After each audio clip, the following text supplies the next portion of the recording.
ng PNP ang pagkakakilanlan ng dalawang persons of interest sa pagsabog sa Mindanao State University sa Marawi City.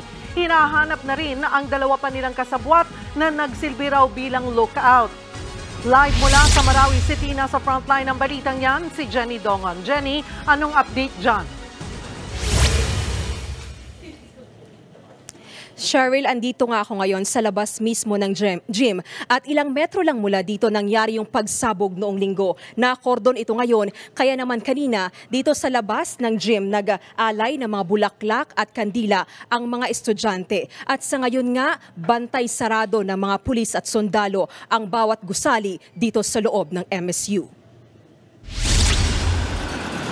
Dito sa checkpoint, papasok ng Mindanao State University, ipinaskil ng Task Force Marawi ng AFP ang umanay suspect sa pambobomba sa gymnasium nitong linggo. Hinihinalang miyembro siya ng Dawla Islamiyah Multi Group at isa raw bomber. Sinubukan naming kunin ang panig ng Task Force pero hindi pa sila nagpapaunlak ng panayam.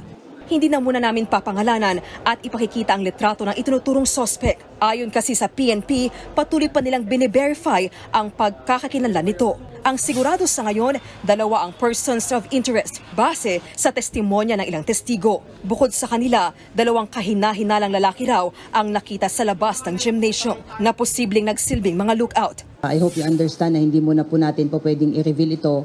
But what we can share to you ay it appears na affiliated po ito sa isang local terrorist group operating in Mindanao, and they have previous criminal records.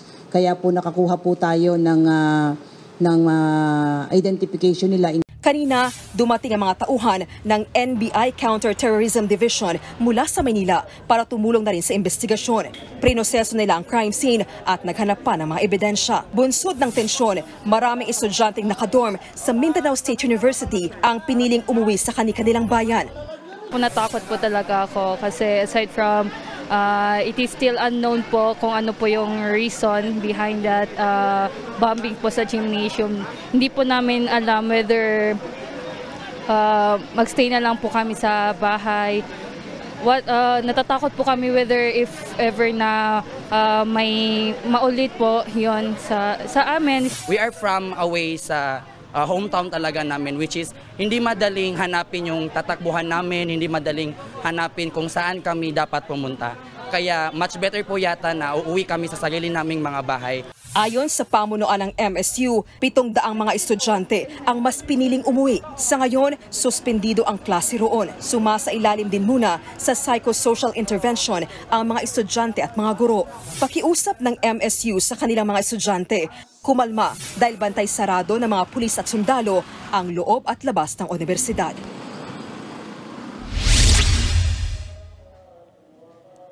Cheryl, sa Lunes, inaasahang balik klase na dito sa MSU, kaya naman mananatili dito ang mga sundalo at pulis para makampante ang mga estudyanteng magbabalik eskwela. Cheryl.